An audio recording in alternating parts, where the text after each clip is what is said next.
Thank you, Mr. Chairman. Uh,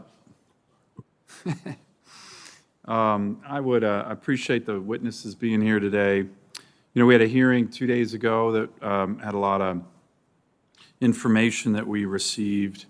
I'd like to get your gentlemen's assessment on what is a clear disagreement between the President of the United States assessment of the withdrawal from Afghanistan and his chairman of the Joint Chiefs. The President has referred to this retrograde operation as a, quote, extraordinary success.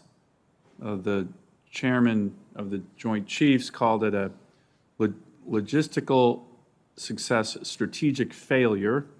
I've shown this cover story from the Economist magazine with banner headlines calling it Biden's debacle and going into all these sub-articles about America's standing in the world is significantly diminished. China is enjoying seeing America humbled. These are different articles. What's your gentleman's assessment, strategically, what that's done to our interests, our credibility, and our...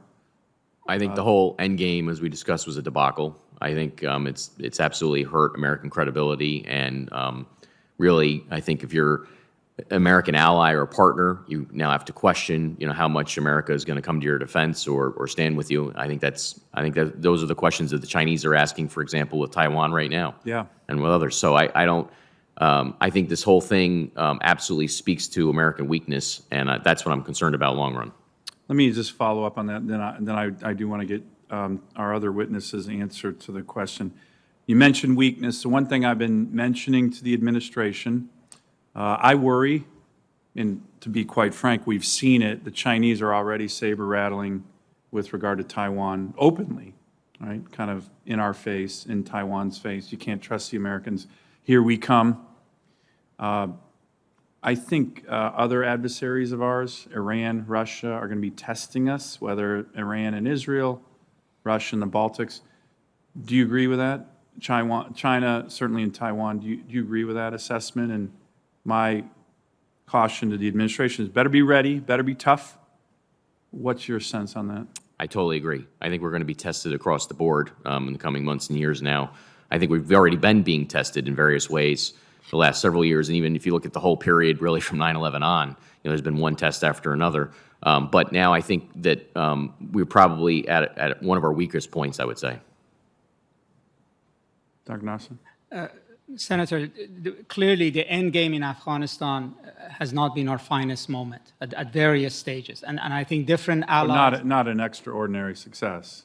No, I think the lessons are different for various countries around the world, whether there are allies or there are adversaries. To our allies and adversaries, it looks generally that the United States will tire of its strategies, that it ultimately did not win this war, that ultimately it said it would never talk to the Taliban. It talked to the Taliban, and when it came to the end game, that it didn't manage its own exit well, and there was more damage done on the way out than when we were in. So I think countries are going to look at what it means for them. I would say our enemies may look and say that they can wait out our strategies ultimately. That we can be pushed out of regions of the world if they have the time and the effort. And our allies are really worried as well, because they think that they could be the next President Ghani or the next Afghan military as well. Yeah. Let me ask one final question, Mr. Chairman, and it's a two-part question. One is more tactical, operational, and then one is strategic as it relates to our allies, for both of you. I had the honor of having breakfast with my old boss, Condoleezza Rice, and some of her colleagues at the Hoover Institution, very, very smart foreign policy thinkers. And they were all just mentioning the real strategic aspects of Bagram, where it's located, what you can do with it, keeping it close to China, close to Russia, Central Asia, India, Pakistan. So strategically important. That's now gone, of course. I wouldn't be surprised if we see the Chinese or Russians there soon. And then India. I worry about, a growing jihadist sanctuary in Afghanistan will force our growing partnership, which I think has been very important with regard to India, to have to devote greater resources and bandwidth there, as opposed to working with us on addressing what I see as certainly the biggest challenge of the 21st century, which is the rise of the Chinese Communist Party and the export of their authoritarian model around the world. Could you gentlemen quickly, I know I've run out of time, Mr. Chairman, comment on those? Bagram, strategic, India, strategic. I would say very briefly, Senator, that I always have thought that we should have thought about Afghanistan not just in terms of al-Qaeda, but also in terms of China. China is not a Pacific power. China is an Asia power, and it's actually moving more and more in West Asia.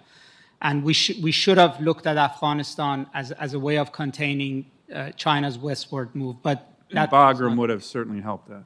Bagram would have certainly helped that, yeah. Any thoughts on India? I agree with your assessment that the concern when it comes to India now having to deal with a rising jihadi challenge and a distraction from the competition with China.